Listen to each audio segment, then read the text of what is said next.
Есть работы, которые, скажем так, мы знаем,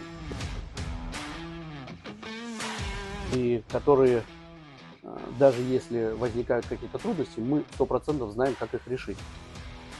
Там можно назвать цену или хотя бы какую-то вилку цен. Есть машины, которые непредсказуемы. По ним цену называть без осмотра машины нет смысла. Невозможно. Это не для съемок, это так.